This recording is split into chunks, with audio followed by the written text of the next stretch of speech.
नमस्कार भारतवासियों। संविधान बदलने और संविधान बचाने को लेकर सत्ता पक्ष और विपक्ष के बीच आरोप प्रत्यारोप लगातार जारी है। इस बीच नरेंद्र मोदी सरकार 26 नवंबर के संसद का विशेष संयुक्त अधिवेशन बुलाने पर विचार कर रही है। यह सत्र संविधान पारित होने के 75 वर्ष पूरे होने के मौके को समर्पित होगा, जो नई संसद में आहूत किया जाएगा। वही सूत्रों ने बताया कि संसद का शीतकालीन सत्र अमूमन दिसंबर के पहले सप्ताह से शुरू होता है, लेकिन संविधान दिवस के 75 वर्ष के मौके पर इसे एक हफ्ते पहले बुला सकते हैं। 77वें संविधान दिवस पर भी शीतकालीन सत्र का पहला दिन इस आयोजन को समर्पित हुआ था। सूत्रों ने कहा कि संविधान दिवस पर संयुक्त सत्र बुलाने और शीतकालीन सत्र की तारीखों को लेकर राजनीतिक मामलों की कैबिनेट कमेटी नवंबर के पहले हफ्ते में फैसला लेंगी। संयुक्त बैठक के आयोजन का फॉर्मेट भी कैबिनेट की समिति तय करेगी।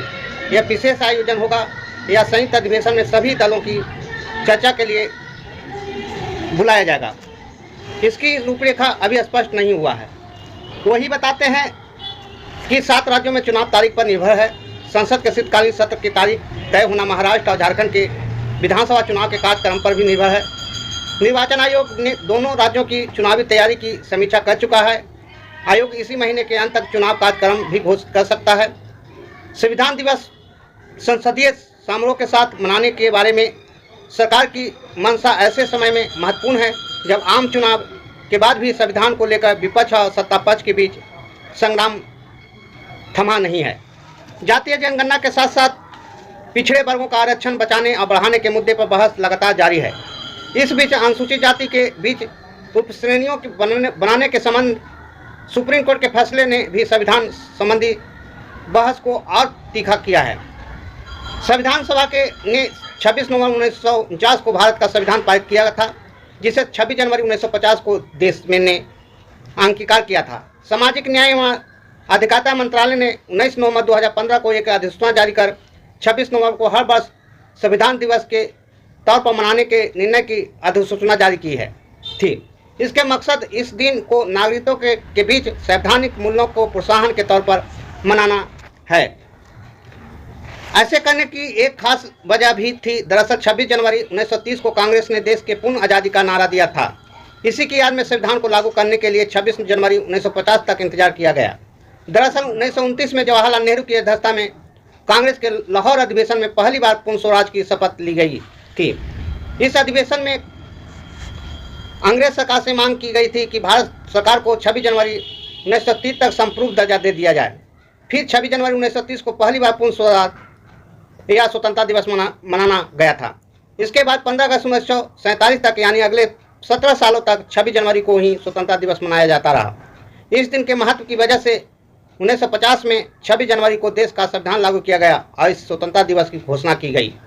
इसके बीच बताते हैं कि बहुत सी घटना है, चुनावी मुद्दे की बात है कि घोषणा कर सकते हैं। इस पर बहुत सी चर्चा है। जैसे एग्जिट पोल ने बहुत सी खुलासा किया है। वही एग्जिट पोल बताए हैं कि विश्लेषकों और centre for the study of development study माने CSDS लोक नीति के सह निदेशक प्रोफेसर संजय कुमार ने बातचीत में एग्जिट पोल के मायने समझाए थे। उनके मुताबिक एग्जिट पोल का मतलब होता है बाहर निकलना, इसलिए एग्जिट पोल शब्द ही बताता है कि यह पोल क्या है। जब मतदाता चुनाव में वोट देकर बूथ से बाहर निकलता है तो उसे पूछा जाता है कि क्या आप बताना चाहेंगे कि आपने किस पार्टी या किस उम्मीदवार को वोट दिया है। एग्जिट पोल वाली बात के आमतौर पर यही बात है कि CNX भारत की कुछ प्रमुख एजेंसियां हैं।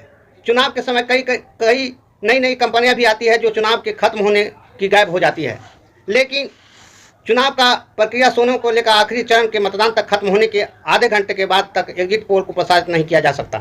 इसके अलावा एग्जिट पोल के परिणामों को मतदान के बाद प्रसारित करने के लिए सर्वेक्षक एजेंसियों को चुनाव आयोग से अनुमति लेनी होती है। एक बात फिर बता दें कि ये केवल एग्जिट पोल है। अंतिम परिणाम 8 अक्टूबर को आएंगे।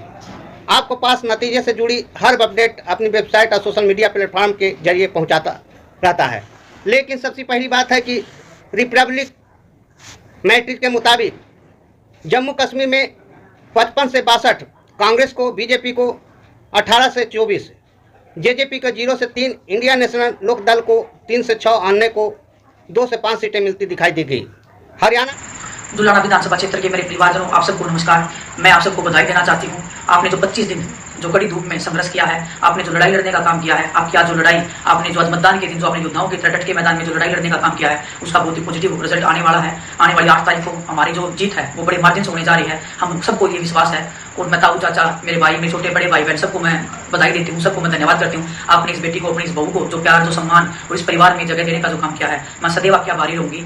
और मैं आप सबको उन्हें विश्वास दिलाते हुए कहना चाहती हूँ कि आपका एक एक वोट जो आपने आज मैदान से संघर्ष करके आप जो वोट तक लेके आए हो, हर एक वोट की कीमत मेरे को पता है। और मैं आप सबका विश्वास दिलाना चाहती हूँ कि आने वाले जो 5 साल है, हम सब मिलकर परिवार की तरह इस लड़ाई को, जुलाना विधानसभा क्षेत्र की इस लड़ाई को आगे बढ़ाने में हम सब मिलकर एकजुटता से काम करेंगे। उन्हें आप सबका मैं बहुत बहुत धन्यवाद करती हूँ। आपने जितने प्यारपूर्वक पूरे सामाजिक छत्तीस बिरादरी के भाईचारे को बनाते हुए आज आपने जो मिसाल कायम की है, वो पूरा हरियाणा उसका साक्षी रहेगा हमेशा के लिए। आप सबका तहे दिल से धन्यवाद, बहुत बहुत आभार। ध्रुव रिसर्च के एग्जिट पोल में कांग्रेस को 50 से 64, बीजेपी को 22 से 32, जेजेपी के 0, इंडियन नेशनल लोकदल को 0, आम आदमी पार्टी को 0, अन्य को 2 से 8 सीटें दी गई है। वही एक्सिस माई इंडिया के एग्जिट पोल कांग्रेस के को 53 से 65 सीटें, बीजेपी को 18 से 18, जेजेपी को 0, इंडियन नेशनल लोकदल को 1 से 5, आम आदमी पार्टी को 0, अन्य को 3 से 8 सीटें मिलने की उम्मीद बताई गई है।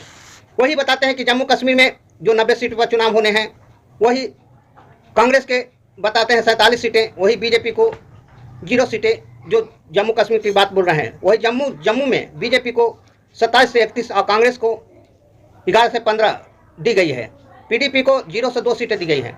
वही जम्मू कश्मीर एक्सिस माई इंडिया के एग्जिट पोल के मुताबिक कांग्रेस और नेशनल कांग्रेस गठबंधन को 35 से 45, बीजेपी को 24 से 34, पीडीपी को 4 से 6 और अन्य को 8 से 23 सीटें मिलने के अनुमान जताया गया है। वही भास्कर रिपोर्ट एग्जिट पोल बताए हैं जम्मू कश्मीर कांग्रेस के और नेशनल कांग्रेस गठबंधन को 35 से 40 और बीजेपी को 20 से 25 सीटें दी गई है। वही पीडीपी को सिर्फ 4 से 7 सीटें मिलती दिखाई दी है, अन्य को 12 से 18 सीटें दिखाई दी गई हैं। यही एग्जिट पोल बताते हैं। ऐसे वीडियो को प्राप्त करने के लिए चैनल को लाइक, सब्सक्राइब एवं बेल आइकन घंटी दबाएं। थैंक्स, धन्यवाद।